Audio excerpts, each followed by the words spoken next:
All right, what's going on, everybody? It is Truth and Tellus Ministries. Going to do a live stream tonight. See how this goes. See if we can get some people in here. Want to disprove Genesis 3 and Revelation 12. They're not about Mary.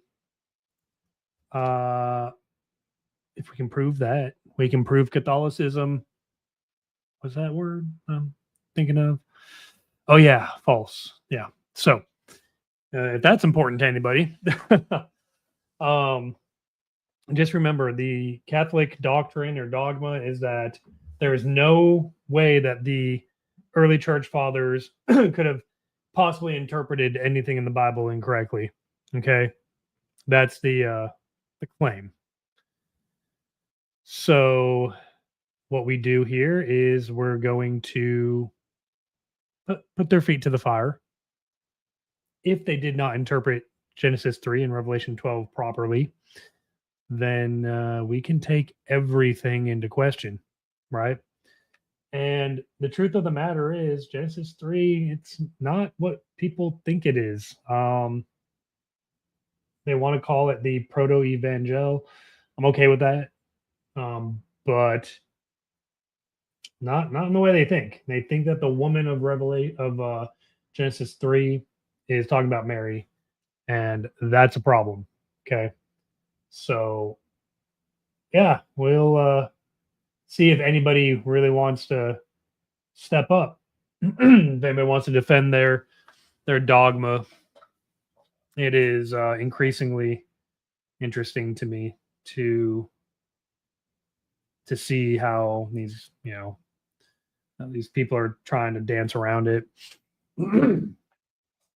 um, yeah.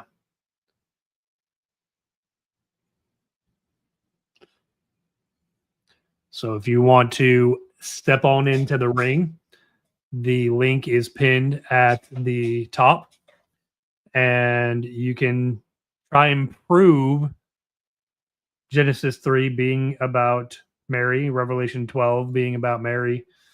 And if you can't do it, then again, we can bring everything into question about the Catholic religion, their Mariology, all that fun stuff that they built the entire theology on.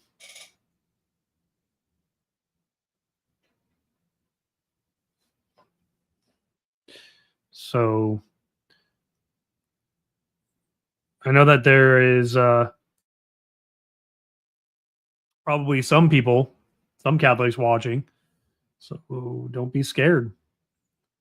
It's pretty simple. Oh God. Okay.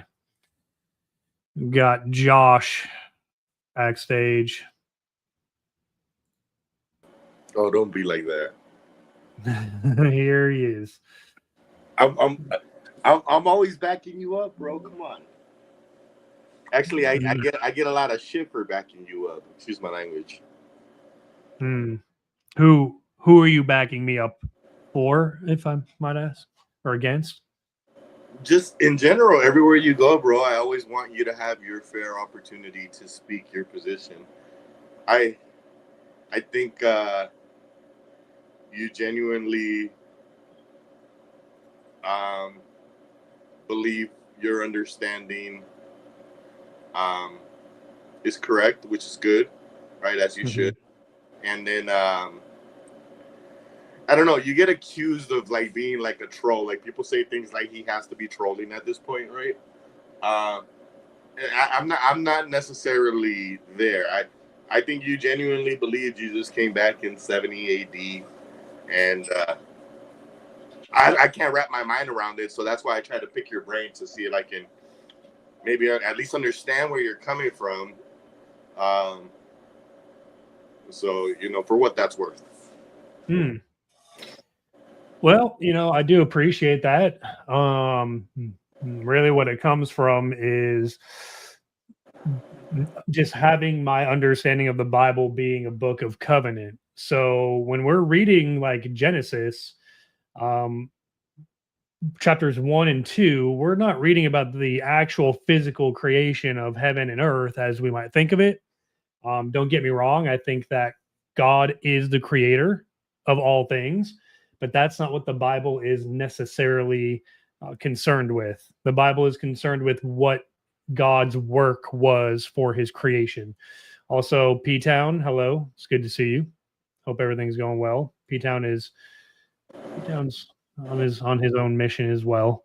I mean, we can dive right into it. I think one of my biggest criticisms has been more of a narrow-minded approach in your hermeneutics, where, I mean, yeah, I could probably grant both. I could probably grant that God is capable of creating the world as described physically in Genesis, right? He spoke into existence the light, and then so on and so forth, right? So I can believe the Bible for what it says, and then I can also understand more of a symbolic, spiritual message behind the creation story. I don't necessarily have one. I mean, if I don't know what your view, what it symbolizes. Like, is it symbolizing how a man at some point in their life will come to this metaphorical tree of knowledge of good and evil, and all man will eventually eat from that tree and will require like, is that your kind of, like, do you outline that, like, in relation to, like, the life of a man from when they're born until they die, and in what condition they die in?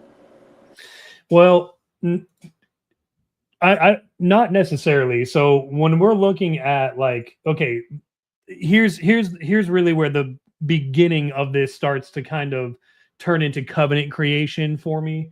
When you look here in verse 1, you've got in the beginning. Can you do side by side KJV, or can you only do one? Just because, like, I know, just so if there's something super obvious that sticks out to me, I'll bring it up. Otherwise, just for my piece, or I could bring it up on my end. Hold on. Mm-hmm. Cool. Go ahead, continue. Sorry. No, you're good. So, I mean, when we look at the original Greek, the word "the" isn't even there. There's no definitive article in Genesis 1:1. It literally just says, "In origin, Elohim created the heavens and the earth." But then when we look at verse 2, it says, "And the earth became." Okay, so this is where it starts for me. God, this word for haya is, like, very covenantal. Whenever it's being talked about, it's like, and it shall come to pass, or it came to pass. So okay, hold on. Let's start with verse 1. Let me kind of, on my end, it says, "In the beginning, God created the heaven and the earth." So to me, that's more of like when you pick up a newspaper, the heading. This is the big picture, and now then it goes on to give you a preface that verse 2, "And the earth was without form and void, and darkness was upon the face of the deep, and the Spirit of God moved upon the face of the water." Now, my particular view is kind of holds to the Genesis gap, where God created the heavens and the earth. At some point, something happened that caused the world to be without form and void.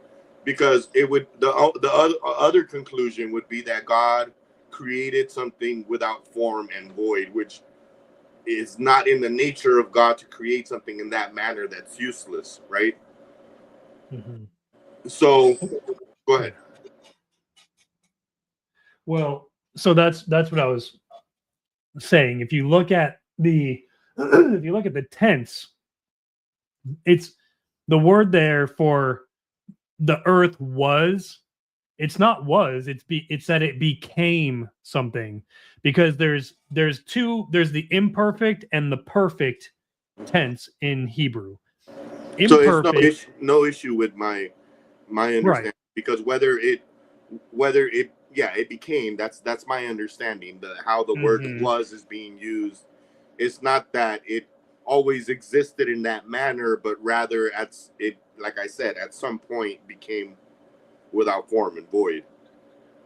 Right, right. So it's kind of important because most translations will say, "And the earth was," and then by nature, when we read that, we're thinking, "Oh, okay, so God created it, and when He created it, this is the state that it was in." That's not what the Bible's saying. Now, Who thinks that? I think that we can No, kind of nobody thinks that, right? Nobody thinks that like a Sims game where you start with an empty world and you have to start building everything on top of it, right? Nobody. Well, I don't know. I mean, that's what a lot of people think. That's where they start to get Genesis wrong right from the get-go. They think that this is about physical creation because of the preconceived notion. But God was creating something. at what point do you, like in verse 3, right? And God said, "Let there be light," and there was light, right? So, do you Mhm. have an issue with that being literal? Well, kind of, because it makes no sense. If God makes light and then he doesn't make the sun until verse 7, verse, what is it? Like 14 or really 16. What light is he talking about? Because he didn't even make the stars until verse 15.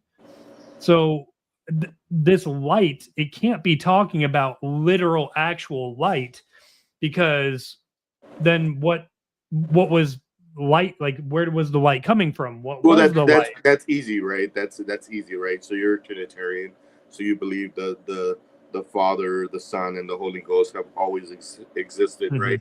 So I mean, mhm. this is simple.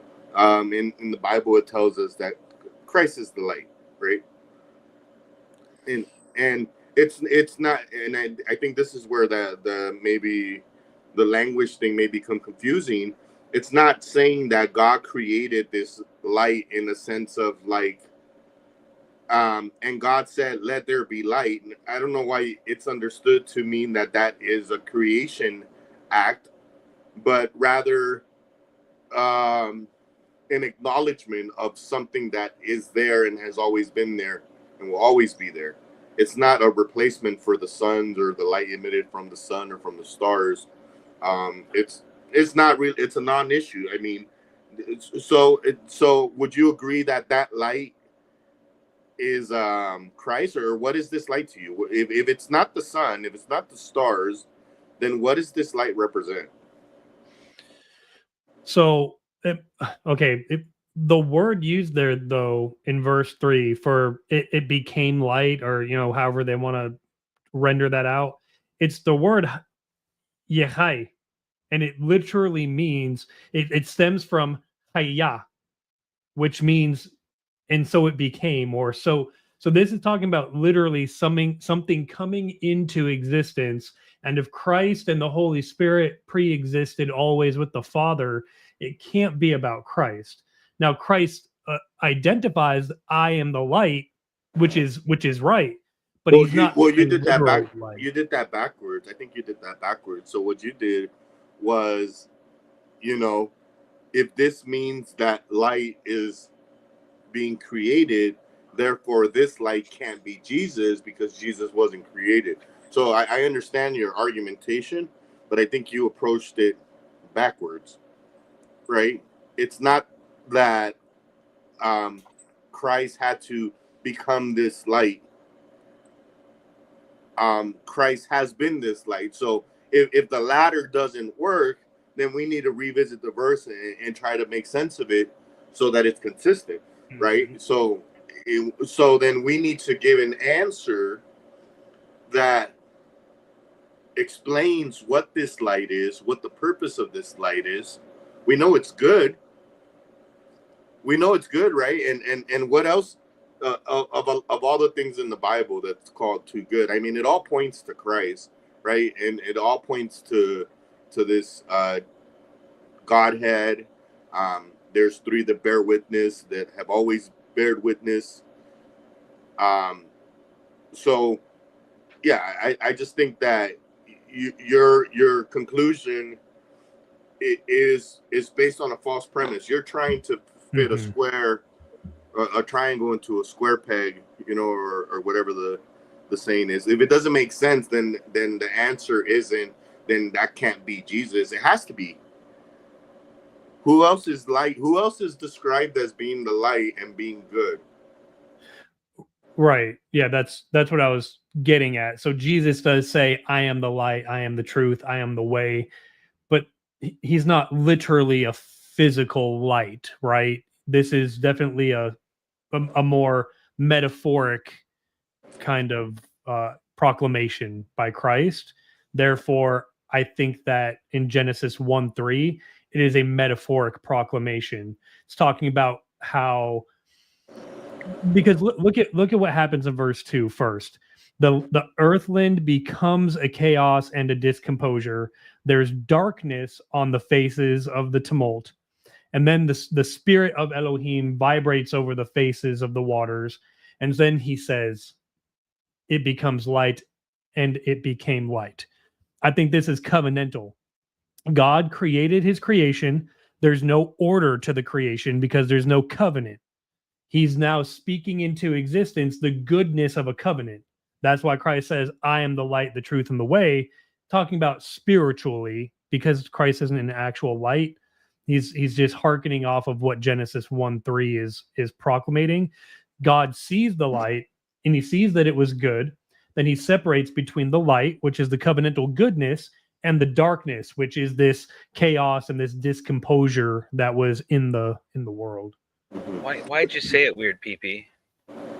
Is it because it's that way in the Greek? You said it all backwards, and like is that because that's the way it's in the Greek, or? It's because he likes to use fancy translation. No. I want to hear him say it. Why'd you say it all weird, like in that order? Are you talking about like? Yeah, you said it all back when Jesus says that he's the way, the truth, and the light. Oh, sorry. They say I'm the truth. Like you said it all just backwards. Like why? So he says, "I am the truth, the light, and the way," or the truth, the way, and the light. What? The light, the way. I'm the asking truth? you, like how do you normally like the way you said it was weird to me. Like, well, I'd imagine. I don't know. I was just kind of quoting off the top of my head. Well, stop doing that. Be biblically accurate. I'm the way, 100% of the truth, and the life. But you said like I'm, the life. He may have just said light because we were talking about light at the time. Yeah, so it basically in John and the Epistle of John, which I think that, or sorry, not the Epistle of John, the Gospel of John.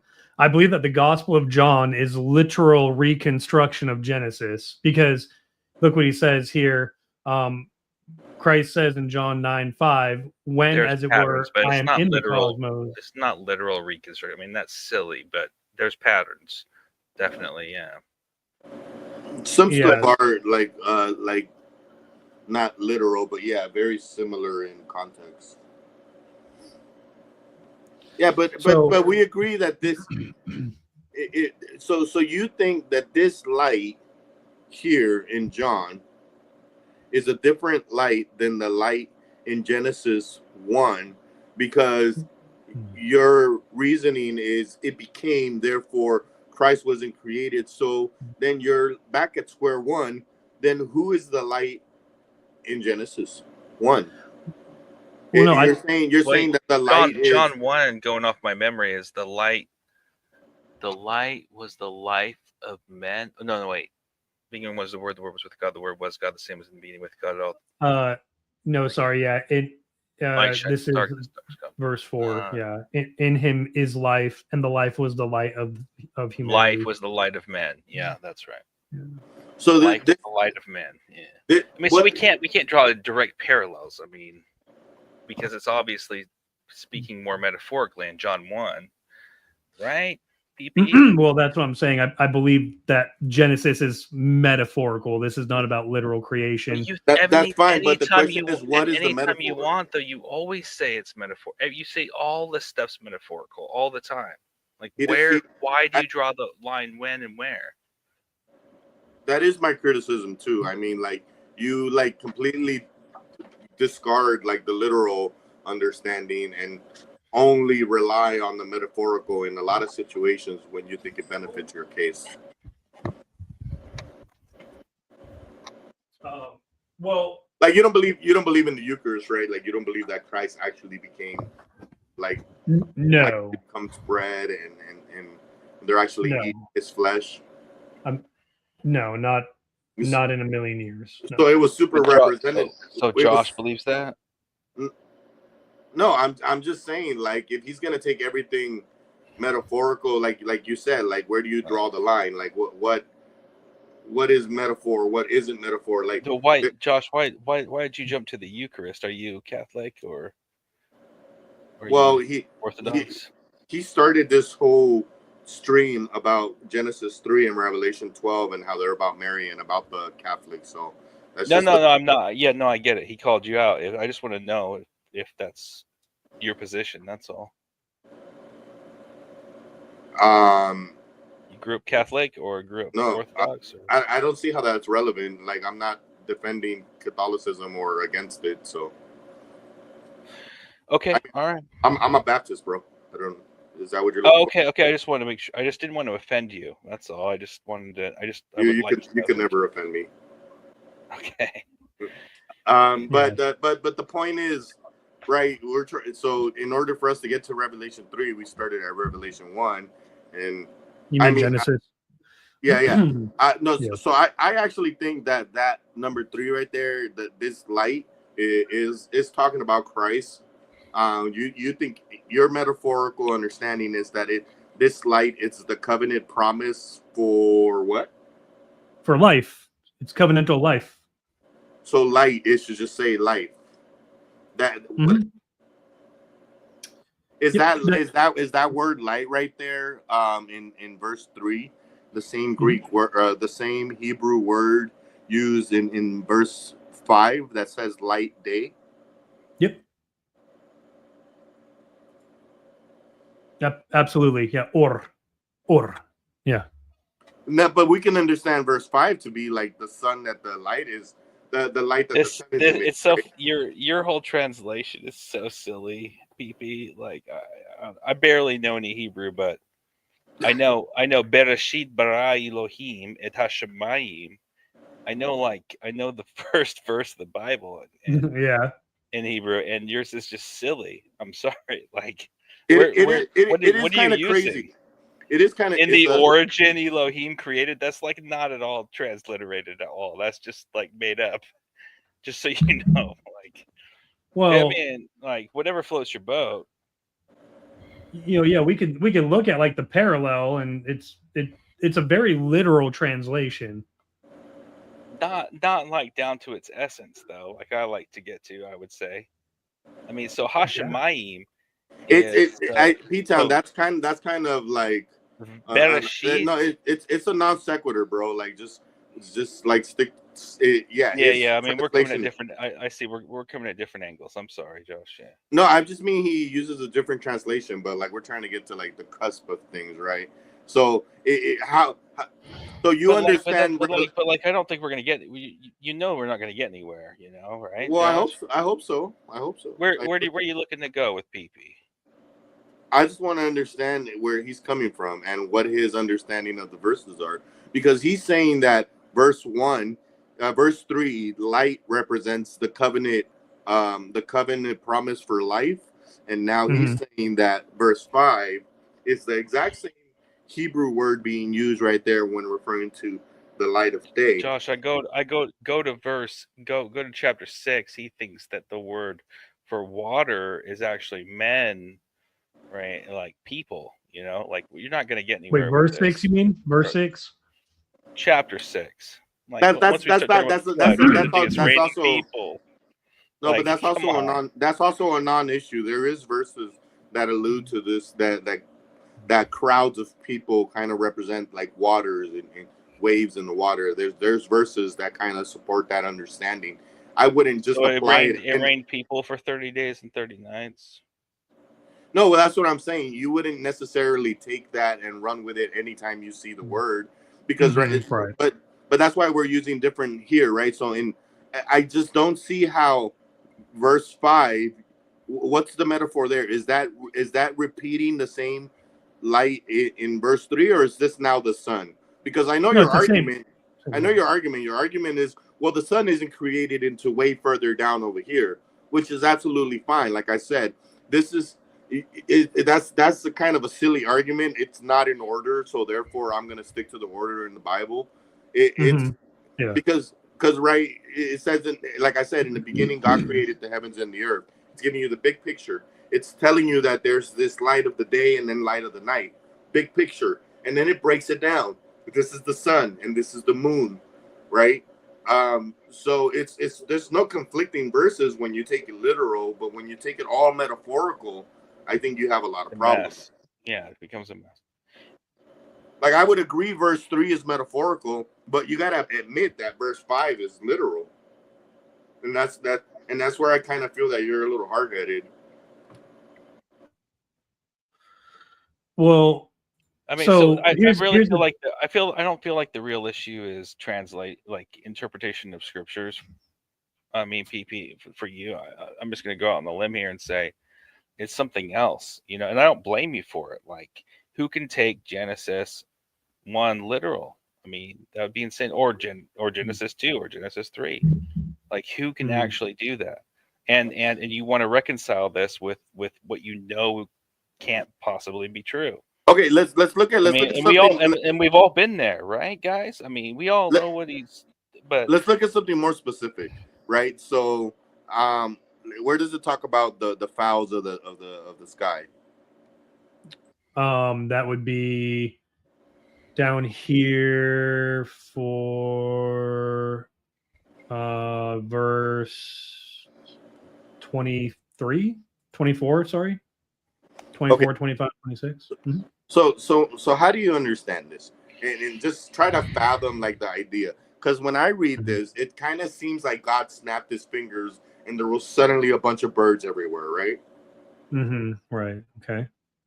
So is that okay with you? Can God do that, or is that like not godly like? Oh yeah, of course God can do that. I mean, like I said, I'm not denying God is the creator of all things. So you think there's more? Do you think there's more to it than that? Like, you think God sat down like in a lab and like constructed the kidneys of a hummingbird and the heart of a hummingbird one by one, spent millions of years doing this, and then eventually it was like, all right, my final creation, or how do you envision that happening from your perspective? Because is this metaphorical? Is there metaphorical birds that are being created and giving? It's all metaphor. It's all metaphor. No, hold on. Let me. I want to hear him admit it. Come on. Yeah. And if it is metaphorical, what's the metaphor? Yeah. So when it's talking about the animals, the fowls, the birds specifically. Let's focus in. Okay, yeah, that's fine. So the birds specifically, it's talking about pagan humans who are not in covenant with God. That's what's in purview here. And I know that you laugh, but I'm not laughing. I'm laughing. I don't get it yet. But let's keep going. So here's where we can kind of go to see what this means.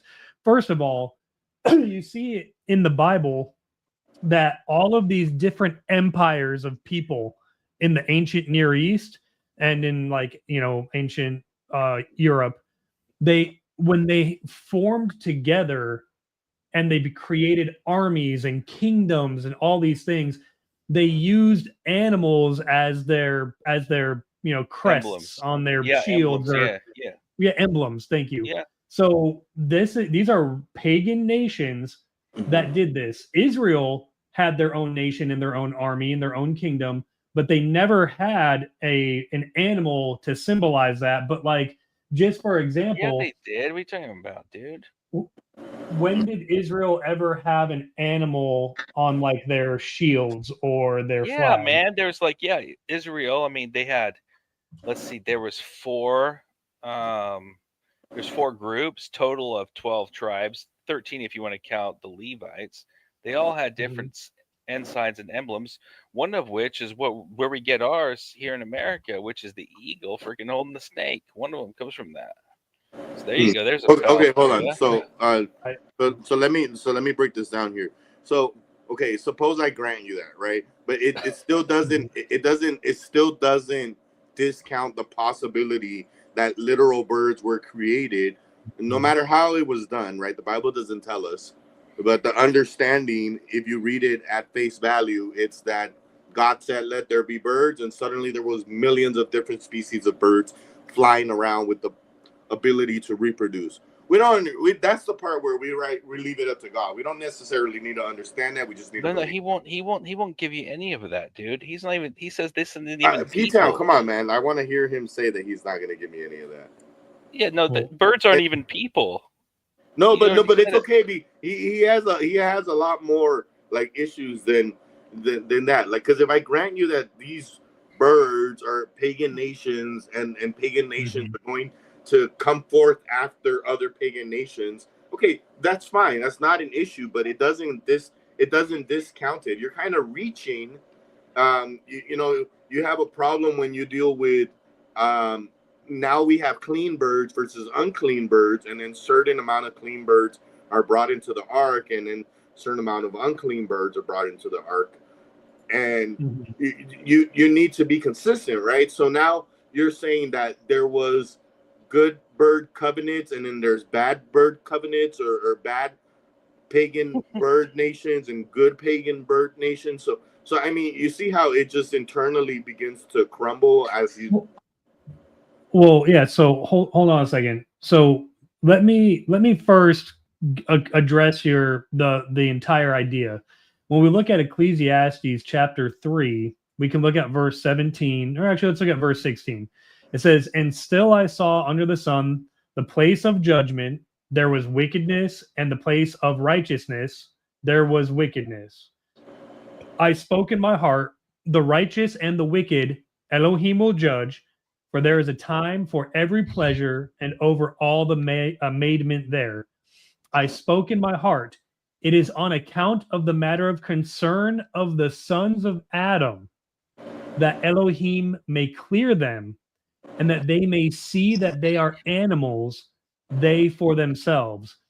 For the encounter of the sons of Adam, or the fate of the sons of Adam, and the encounter of the animals, or the fate of the animals, yea, one common fate is to them. As the death of this one, so the death of this other one. And one spirit wind is to all, and preferability to the humans more than that of the animals is not, for all that is vanity." So this could be like, okay, this is kind of hard to break down. What is he saying?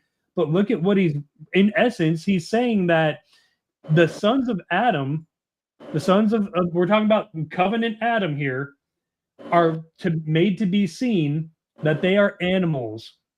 This is talking about covenant. The writer of Ecclesiastes is saying that God is going to bring them to a place where it is made obvious that they are animals because they do not know God. That is the unrighteous or the wicked. The wicked are those who do not know God. They're like animals.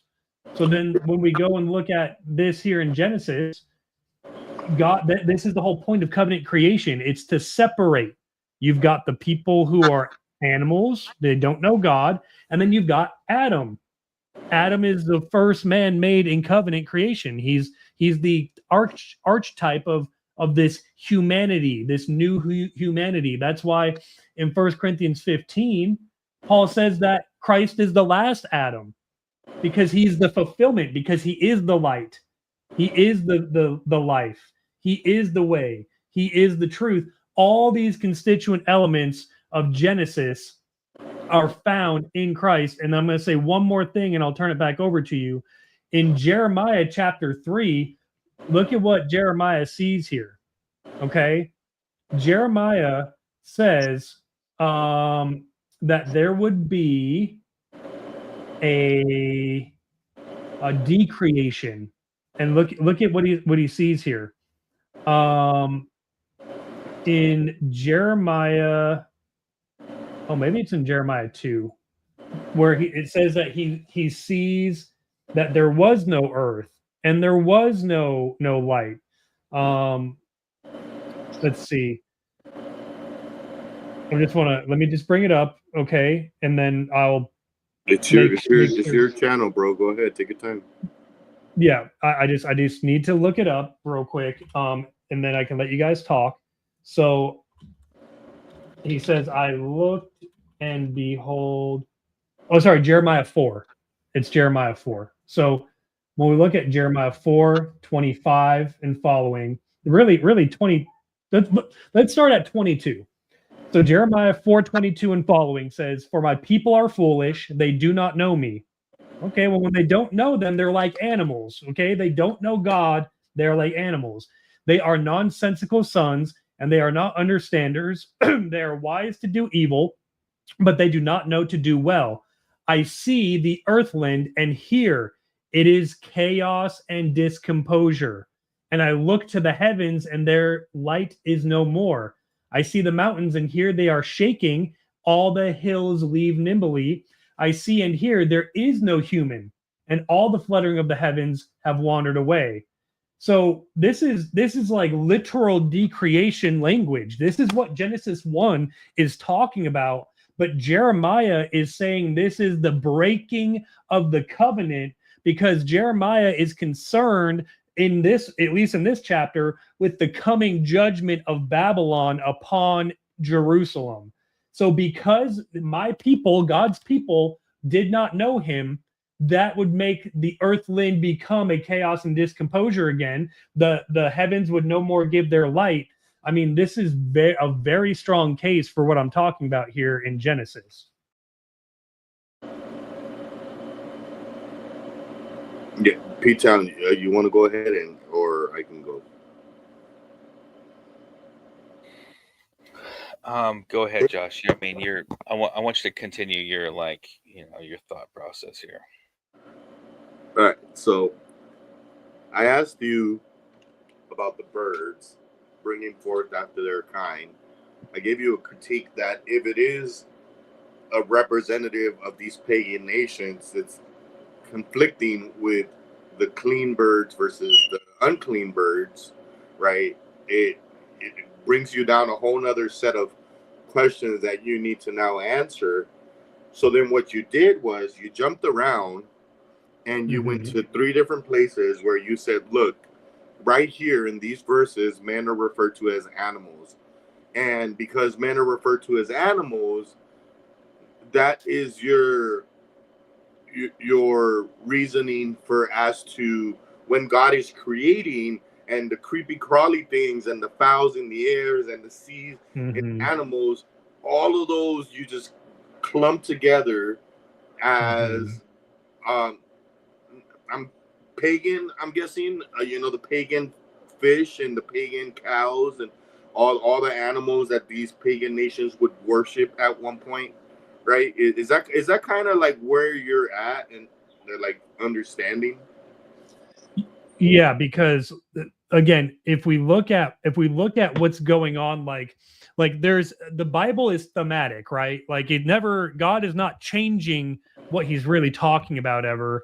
So when we look at Ezekiel 8, okay, we gotta like cut down on the verses here a little bit. We can go to Ezekiel 8, but I'm still like trying to. It's like this, PP. I'm still trying to address like Jeremiah, right? So like, and we're moving on to Ezekiel, so you got to slow it down for me at least a little bit. My argument is you can't just say, "Oh, look, men are referred to as animals, therefore in every context, men are animals." I'm not saying in every context. Yeah, what about the clean and unclean?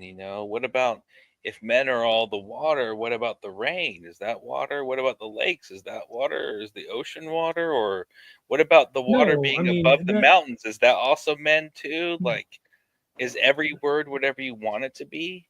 PP. No, I mean, it's it just gets not silly. what I want it to be. So really in Jeremiah, in Jeremiah, what you're trying to say is that there was some type of action that caused the same chaos and decomposure that is in the in the translation in the second verse where it says that there was chaos and discomposure, and then it says that the light is absent, right? So then then if you line it up with, then God said, "Let there be light," to then say that He's filling this void, right, with the light that represents the covenant promise of life.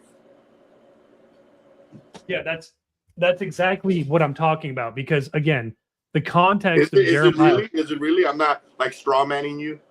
No, you're not strawmanning me. That's literally what I'm saying, because the context of Jeremiah chapter 4 is the judgment that was coming upon Jerusalem from the Babylonian Empire. Like it literally, this is the context right here. So if God has a covenant people called Israel, and they are now about to be judged for becoming wicked and no longer knowing him, then it would make sense that now Jeremiah is talking about this judgment coming as decreation language, because they are no longer in covenant with God. They have broken the constituent elements of God's covenant so many times that now this judgment is coming upon them. And I don't see how you don't see that. I see the parallels, but what I don't understand is why then you have to say the only understanding must be the metaphorical understanding.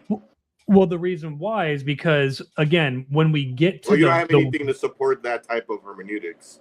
But when we get to the verbiage of what Genesis 1 and 2 are talking about. But you don't deny that God can snap his fingers and suddenly millions of species of birds are flying around in the sky with the ability to reproduce, right? That's what we need to explain. Because when we get to Revelation 3 and when we get to Revelation 12 and when we get to Genesis 3, it's going to be talking about Mary. It's going to be talking about the virgin in the sky and the stars and the crowns. And we have to understand like where we draw the line.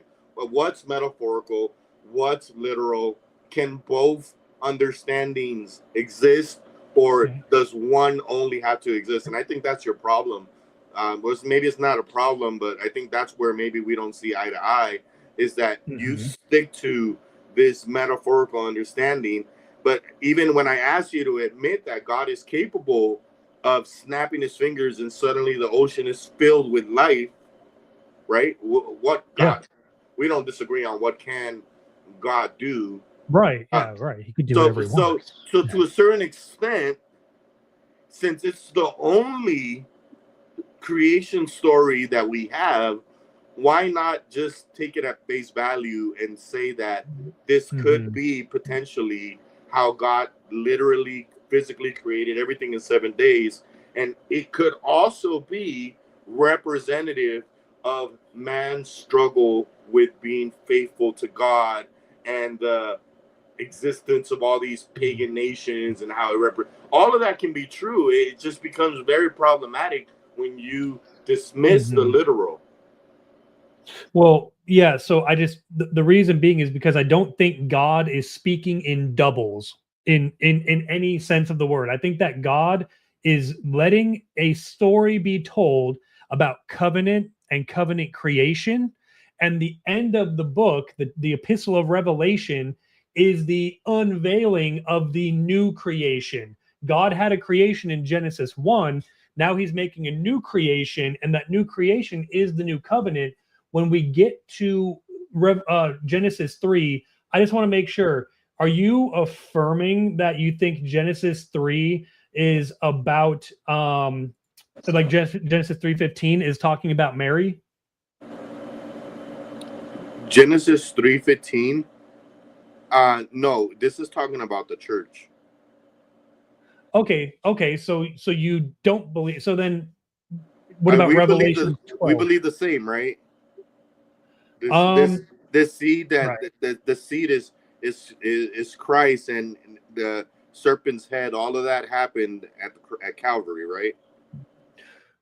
No, that we don't agree with. Okay, because when did that happen? When did you will snap him up of the heel? So my understanding is that this seed is going to crush the serpent with their heel. So when did that happen? In 70 AD? Correct. And let me show you why. In Romans 16, Paul identifies something here. Look at what he says. in Romans 16, verse 20. Paul is writing to the Romans, right, in the ecclesia in Rome. These were a body of believers. And he says here, but the God of peace will batter the Satan under your feet in quickness. This is the promise of Genesis 3:15. But Paul is not writing to Christ. He's talking to the body of believers. Well, see, and this is one of the issues with these Bible translations, where you can just plug in a reference and then you take it at face value. Like you have this specific translation that has these notes in there that tells you, hey, this under the feet in quickness is referring back to Genesis 3:15. And so, rather than letting the Holy Spirit, guide your understanding and to be consistently logical with what the story is trying to tell. When I like, again, my position is that the head of the serpent was crushed at Calvary. You could also place it at the end of after Christ returns with the armies and they crush everyone underneath their feet. The Bible in Revelations describes rivers of blood, right? So you could place it there, but again, that's where we fall into like huge theological disagreements where you think that already happened and I still perceive that as a future event. So either he crushed the head of the serpent at Calvary in 70 AD or it hasn't happened yet. So which one can maintain continuity across the Bible, right? Because that's what the argument is here. That then you come to Revelation and you try to draw these parallels. I don't necessarily agree 100% with some of the Catholic understanding, but I think it's a little more consistent than the full preterist understanding. Did you want to say something, P-Town? No? P-Town's just chilling? Oh, there he is. Yeah, I guess I'm just chilling. I mean, I don't know what to say, honestly. Maybe, I mean, like, I don't even see the point in talking to you. Like, I just don't see it. Like, well, I mean, and that's why I want to get to the root of, like, what can we grow together with? That's where I want to go, because it's clearly not going to be this stuff. Is Abraham? Is Abraham a person? You're clearly insane, PP. Like, okay. I wouldn't go that far, but look. You would, Josh. Yeah, you would. I told him earlier. I mean, he's genuinely convinced that his understanding is the truth. So I mean, I hope. Yeah. I hope that be honest with him, Josh. Don't beat around the bush. No, it's fine. Like we don't hate you for it. Just, no, I don't think he's insane. I'm being honest. That's not true, Josh. I'm so like Abraham, right? So is Abraham an actual person? Did he actually hook up with like Hagar and give birth to a son Ishmael? Did all of that actually happen, or is this representative of nations or something?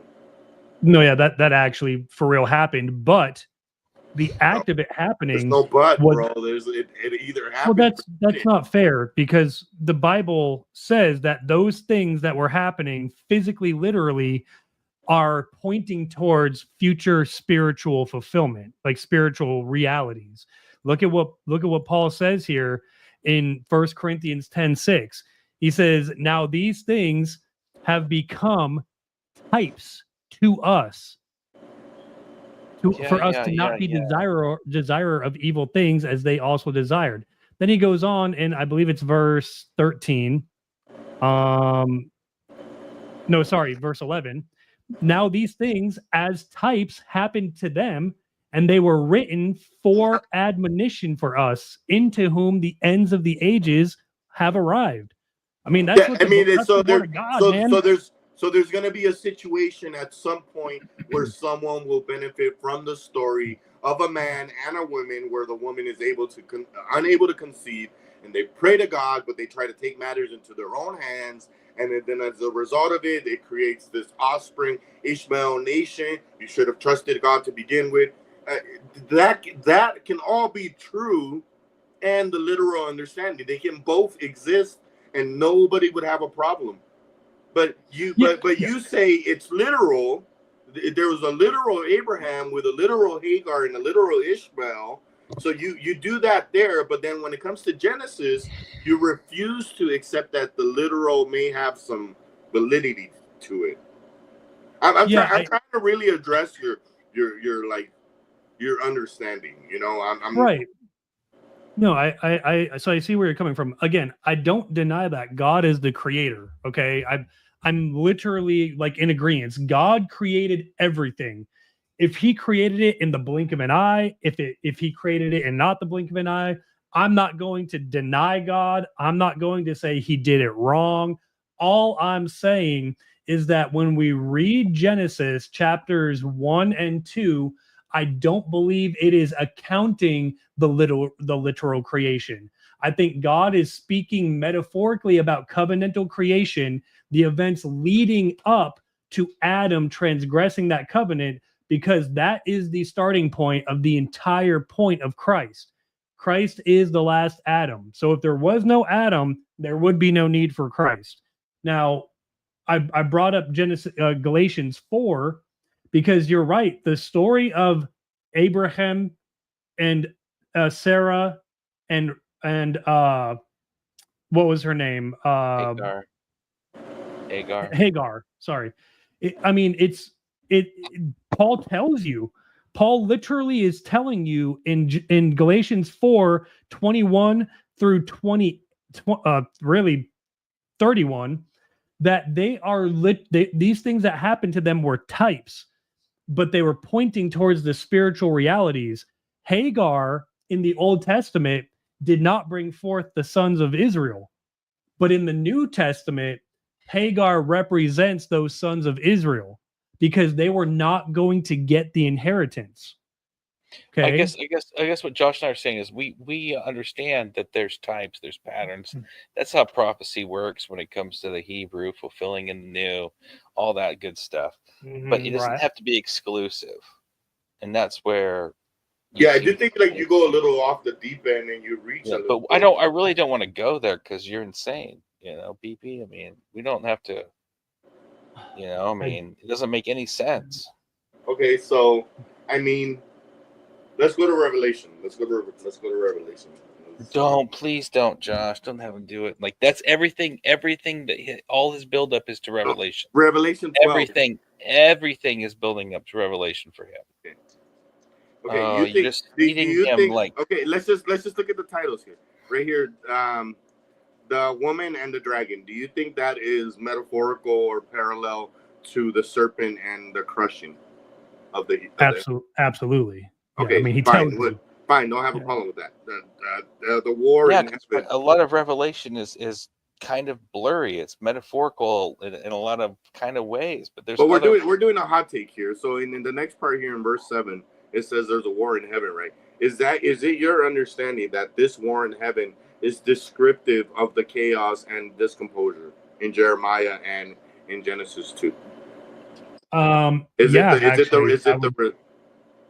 would say that what this is talking about, just are you just agreeing with me, or this is your initial understanding? No, yeah, this is my initial understanding, and the precise exact understanding of it is that this warring is talking about the persecution of the early ecclesia by the Judaizers. Okay, but so then let's go down. The dragon persecutes the woman, right? So your understanding would be that this woman is not Eve; it's the church, right?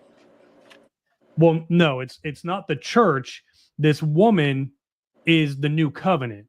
Because look at and just hear me out. The new covenant is the church, bro. The body of Christ is the marriage, of the Lamb. All of this is it's referred to as the bride of Christ. Okay. So let's talk. Okay, Josh. Okay. Yeah, I understand what you're saying. So let's look at this here. Let me just give my synopsis on it. and then you can deconstruct it however you want.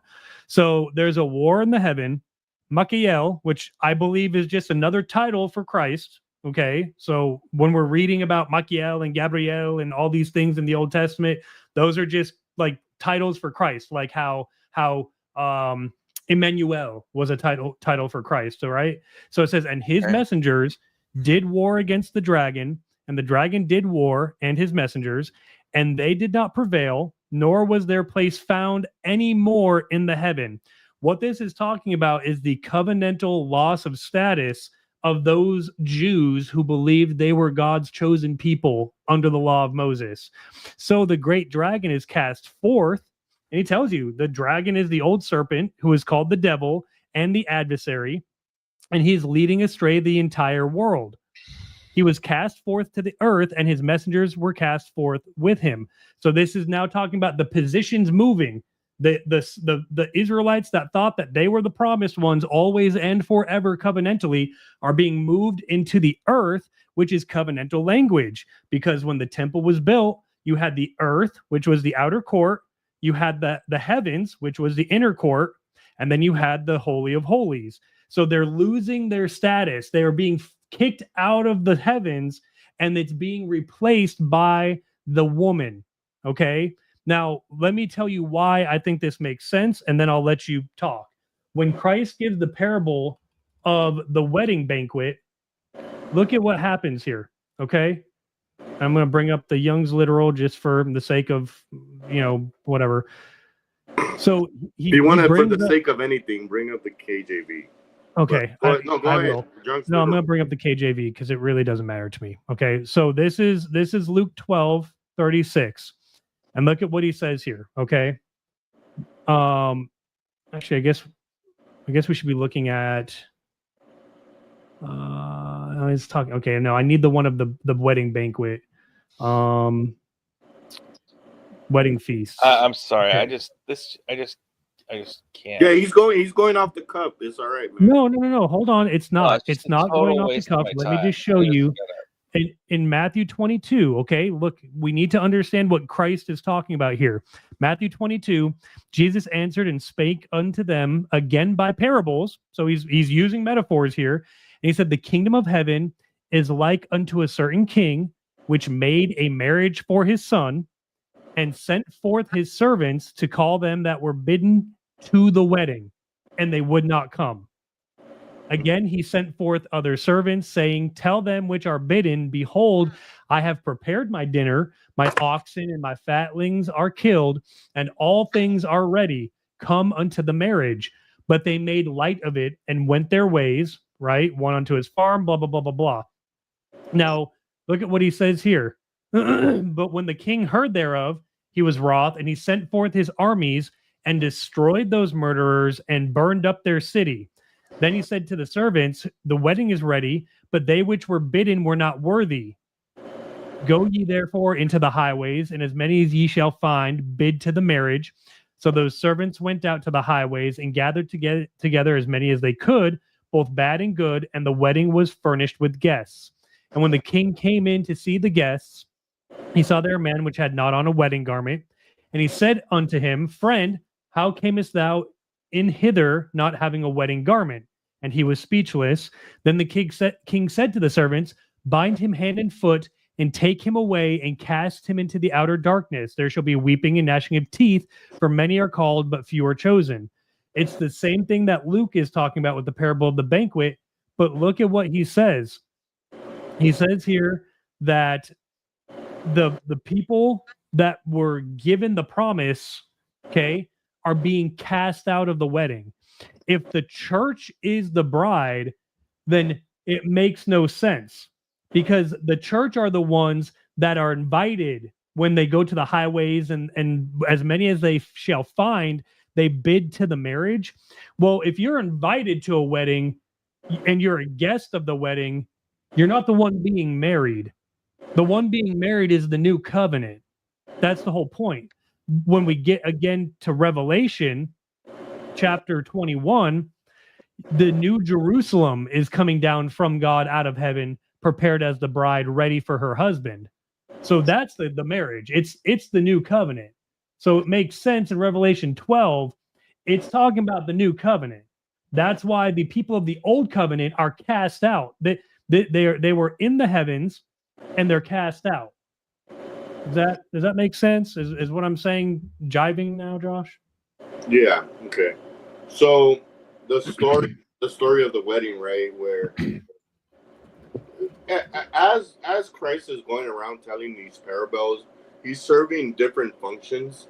And I know you want to think that there's one understanding and there's no double meaning behind verses, but I mean the Bible specifically tells us that the Bible it's in it of itself a double-edged sword. So it's not completely crazy to even consider both possibilities, a different understanding, right? So when I'm reading here, Luke, it's more representative of the people. It's talking about the nation of Israel, how the Jews, Christ came to them first. They were all invited. They all had an open invitation, and they had better things to do, right? Okay. So as a result of, right, we see the transition from Jew to Gentile, right? This is where Paul comes into the equation. This is when the epistle letters start getting written. The message starts being going and spreading the gospel, right? When Christ says, "Go on, ye into all the nations, baptizing in the name of the Son, the Holy Ghost," right? It's his commandments. It's the very parallel with what's going on in going out to the highways and bringing in whosoever cometh, right? Correct. Right. Yeah. So, but here's the thing. To say that the woman is being persecuted in Revelation is not conflicting, because your argument is, well, it can't be, because if the church is the one that is being invited, you're being grafted. You're being grafted in, right? Right. So you're being grafted in. So we could take your understanding and say, for argument's sake, oh, it's not the church because they're the guests. But once they've been grafted in, they are no longer considered neither Jew nor Gentile, right? It's all becomes one body. So it's not far-fetched to then go and say, you know, the idea that you have an issue wrapping your head around is nobody comes to a wedding as a invited guest only to find out they're the ones being married, right? Right. That's not how weddings work. Like, the bride knows that she's the one who's the bride, and the bride is New Jerusalem. But now the problem is, how is the covenant being persecuted then, if it's representative of the woman? Well, because okay, well, let me show you Matthew 8 as well, okay? Because Matthew 8 just affirms what we're talking about. It's talking about the centurion who was not a Jew, okay? Because look at, when Jesus heard it, he marveled and said to them that followed, "Verily I say unto you, I have not found so great faith, no, not in Israel." So this guy's not a Jew. He wasn't in Israel. He's not an Israelite. He says, "And I say unto you, that many shall come from the east and the west, and shall sit down with Abraham and Isaac and Jacob in the kingdom of heaven. But the children of the kingdom shall be cast into the outer darkness. There shall be weeping and gnashing of teeth." So again, this is the children of the kingdom. This is talking about positionally the Jews who were under the law of Moses, who thought that they were God's chosen covenantal people, being cast out. They were. And then the wedding coming. So that's they were God's thing. Chosen covenantal people. They were. Yeah, so that's the first thing I would say. And the second thing that I would say is, again, when we're looking at the entire narrative, you were like, well, how, you brought up a good point. Well, how was this persecution happening? How could it be these first century Jews? But Paul tells you in 1 Thessalonians chapter 2, look at what Paul says. "For this cause also thank we God without ceasing, because when ye received the word of God, which you heard of us, received it not as the word of men, but as it is in truth the word of God, which effectually worketh also in you that believe. For you, brethren, became followers of the churches of God, which in Judea are in Christ Jesus. For ye also have suffered like things of your own countrymen, even as they have of the Jews, who both killed the Lord Jesus and their own prophets, and have persecuted us, and they please not God, and are contrary to all men. So he's talking about Jews in the first century persecuting the messengers of the evangel. That's exactly what's happening here, right? There's a fight against the dragon, and they're fighting the messengers. This is the persecution of the early ecclesia, because they were the ones tasked with bringing the good news to the non-Jews. They're telling these non-Jews, hey, guess what? A new covenant's coming and you're invited to the wedding. The wedding's happening. And the Jews of the first century hated it. They could not fathom that anybody No, that's not what other than happened. It's not bloodline that they Jews couldn't fathom. would be given this. It's not that they couldn't fathom. It's that they had better things to do. They thought their temple sacrifices and keeping the law was what was saving them. So it's not that.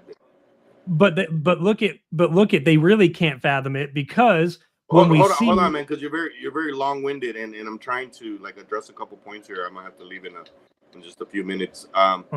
Because see, the woman being persecuted, if it's the church, it makes sense. You can say that the church, the Christians are being persecuted. Where's the woman being persecuted when you're talking about like in Revelation 12? That like the Christians in China right now, right, that are being persecuted, right? Yeah, don't get me wrong though, Josh. This persecution will happen, but as far as Revelation 12 is concerned, no, but it's what I'm saying is it makes thing. What I'm saying is it makes sense when you say it's the Christians are being persecuted. The Jews were no longer persecuted after the resurrection. The Jews were empowered. It's the Christians that were being persecuted. Right? The persecution that was happening in the first century was absolutely the people who were spreading the word of God. Yeah. Now, the Christians. We could say that they were Christians, yes, but the thing is, the new covenant was not yet consummated. The wedding did not happen yet.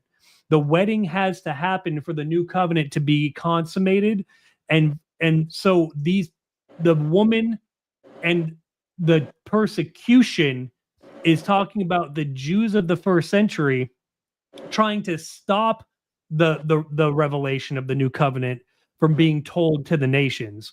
That's why in Psalm 35:16, it says they have mouths, but they do not speak. They have eyes, but they do not see. It's talking about those blinded Jews of the first century. They had mouths, but they weren't speaking about the gospel. That's why Paul says that they forbid us to speak to the Gentiles. They had mouths, but they couldn't speak because they're forbidding the Jews of the first century to speak to the Gentiles. Do you see how this is all coming together in one narrative, one flowing, cohesive narrative? It's all about them being persecuted in the first century by the Jews, just like there were the Romans that were persecuting those Gentiles. Hold on, you have a problem now. Now you're saying that so now where I'm at, and I really do gotta go. So I'm maybe just hear what else you have to say after this. It sounds like the dragon is the Jews and the woman is the new covenant. Is that what you're saying? Absolutely. The dragon is old covenant Israel. Okay. That's who the adversary is, the Satan, the Diabolo. Not Nero coming in and wiping out the whole city, right? That's no. That's not the dragon. Or the dragon isn't the serpent like it tells us, right? The dragon is the serpent. Yes, the serpent of Genesis 3 is old. It's typological. It's again, it's a metaphor talking about that old covenantal Mosaic law Israel, because again, God identifies this as the seed of the serpent, right? Look at what he says here. I put enmity between thy seed and her seed. So the seed is talking about those Jews that were under the law of Moses, and her seed is talking about the ecclesia that was being built up, because her seed is the people that are the children of the promise of the new covenant. And we know that that's true because in John chapter 8, Christ calls those people the serpent seed, right? Look at what he says here. He says here in Yeah, he calls the Pharisees vipers, bro. I get it. well, no, but he explicitly says that your father is the devil. Yeah, you are your says father, that, the devil. Yeah, right. And if the devil is the serpent and is the Hasatan, this is all talking about Jews of the first century. That's the culminating point. So, but this verse is 44, not Israel or the First Nation Jews of their own volition. Basically going up against God. This is the devil, the adversary, which deceiveth the whole world, that's behind this. It's not necessarily the Jews that are the driving force, right? So I think what you're doing is you're taking the Jews are the ones that actually requested the order for Christ to be crucified, but Rome was the one that actually carried it out. But the whole driving force was this devil / serpent. So you're trying to make the devil / serpent internally build on itself. So it's not that the first century Jews are the devil serpent, but I would argue that the first century Jews are being influenced by the devil serpent. I think that would be a more cohesive understanding. okay. So let's look at this. Okay, when John wrote Revelation, look at how he specifically Revelation 12:9, because that's what you just quoted. Look at what he says here. He says, "And the Satan." So there's a huh. That's a definitive article. The Satan, the deceiving. This is a present participle active. So John is saying there is an active. You know who Peter Ruckman is? Preterist. No. Okay, he's a King James only independent fundamental Baptist preacher. He's once saved, always saved dispensation. All right. Anyways, the reason I bring it up is because one of his observations was that these doctrines of devils were arising from people doing this, thinking that I have the lexicons, I have the understanding, I can put it what it actually meant to say. Like, he warned against the dangers of trying to move away from the English translation. Not that the English translation is or isn't infallible, but when you start going into this, like you're making arguments where it's like, when I read it at face value, you give a lot of shit to the Hebrew Israelites because they say, oh, in John 3:16, when it says world, it's only talking about Israel, and this Israel only represents the black people. You have an issue when they do that type of stuff, but you have no problem doing that type of stuff. You go into the Greek, you go into the lexicons, into the Hebrew, and you say, well, what it actually meant to say, and you know, and you did this earlier where you said, oh, it doesn't make sense, so therefore the Bible is wrong. That was basically the conclusion that we have to deduce when you do this. So I mean, it's very, very dangerous waters. Okay, Josh, but real quick, like look at what this word that's used here. Yeah, you're not even ready to accept any criticism. You just want to continue on with like your point, bro. I'm trying to give you honest, constructive criticism. Because I'm trying to stay like faithful to the original words that were written by. I believe we don't have that. We don't have those original words, bro. All we have is an English translation. Get over it. Okay. But here's the thing, though, Josh. I believe that John, the man who wrote Revelation, was divinely inspired by God, And the word he used here was oikumenon. That doesn't mean the entire world like you think about it, man. This word oikumenon means the Roman Empire. That's the term that they used back in the 1st century to talk about the world that was the whole inhabited world. You can see here, I'm not making it up. If you look at the lexicon, it tells you it's the Roman Empire. Because the Roman Empire... for all intents and purposes, as far as we're concerned, even with our modern day geography and history, most of the people on the world were living in Central East Asia or Europe. It wasn't into modern times in the last 500 years that we started venturing off and really establishing these large populations. So even if I grant you that it means just the Roman Empire, right? Just that immediate inhabitant area, it doesn't change the understanding that that's what was considered the whole world at that point. It's not like the people on the outskirts over there didn't count. The understanding was the Roman Empire ruled the world. So it was not inconsistent or logically incorrect to assume that even though the word being used there in the Greek is referring to the inhabitants in Rome, even if you are right, it doesn't change the understanding that it's referring to the whole world being deceived. Everyone in the comprehensible world. They weren't thinking about the people in Hawaii in the middle of the Pacific Ocean. They're not thinking about that. But in context, it can be understood that the whole world is capable of being deceived by the devil / serpent. Okay, Josh, I understand. But again, when we're looking at the whole point, okay, John is saying that actively the Satan was deceiving the whole known world at this time. And I just showed you multiple proof texts where the Satan, the devil, the serpent is all being placed on that terminal generation of these Israelites that refused Messiah. Let me put it to you like this, Josh. If you were to agree with my interpretation of Revelation 12, you could destroy any Catholic. If you just took it step by step, how I just took it step by step, no Catholic would be able to refute what's being said. Well, we have different understandings, right? The Catholics think it's Eve. They don't. They think this is Mary. They think that Revelation 12 is about Mary. So the Catholics think it's Mary. I think it's the church. You think it's the new covenant.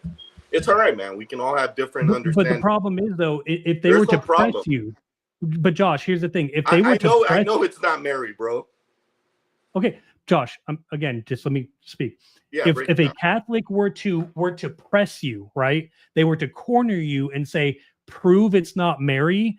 You would have to use my logic to arrive at that location, because if you don't, then they're going to say, "See, you don't understand. The Catholic Church is still right. They still hold supremacy." I'm just trying to help us dismantle the Catholicism.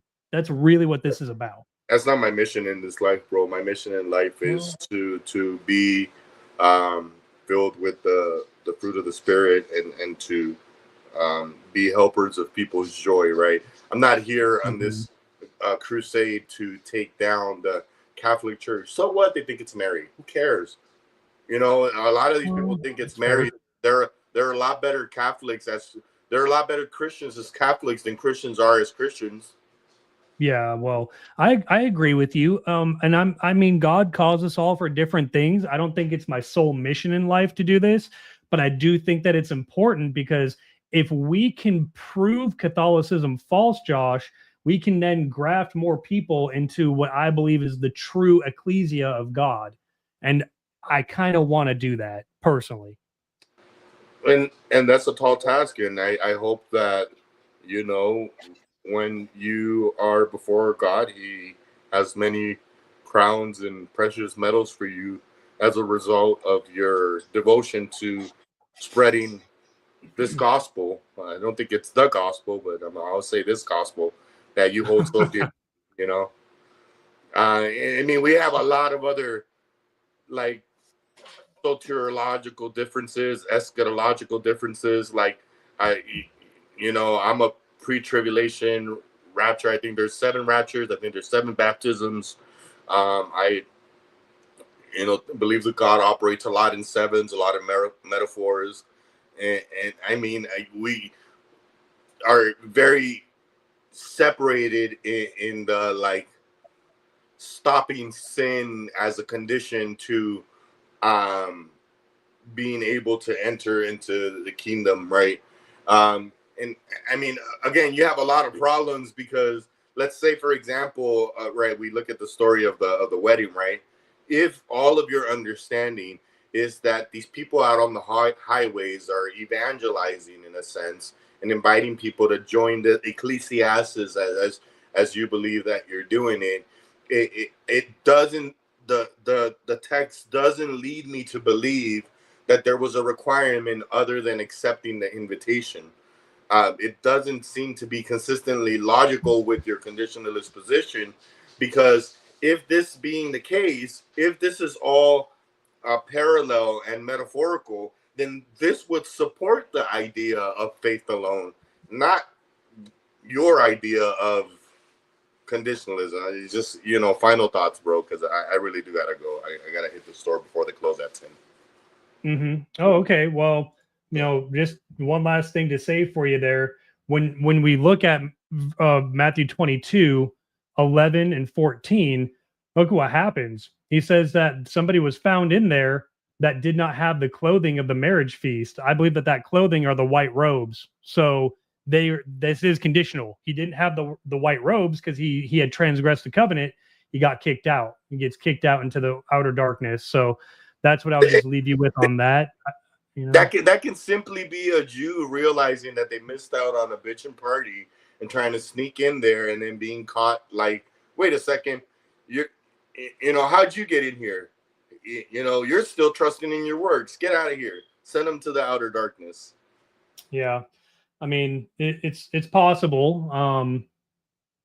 Jude does say it just doesn't make sense that you get invited somewhere, you show up, and now suddenly you're not wearing the right attire.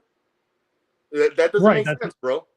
I know it doesn't make sense. That's what I'm saying. The only it's thing like that makes sense is somehow you got in there and you were either part of the initial group that was invited, or you never actually accepted the invitation and you just heard through the grapevines and you showed up. There's just a lot to go through. You're very long-winded, so it's some charts would probably help with arrows pointing to like the parallel verses. That would probably help a lot. Yeah, good. Yeah, good. You could use ChatGPT to do that for you. All right. Well, I will, man. But all right, man. Well, appreciate your discussion, man. I'll see you around. Okay, Josh. Have a good night, bud. And on that note, I will end it here. Don't think any Catholics wanted to come up and have the discussion, but you never know, ladies and gentlemen. Tomorrow's a new day. So until next time, take it easy.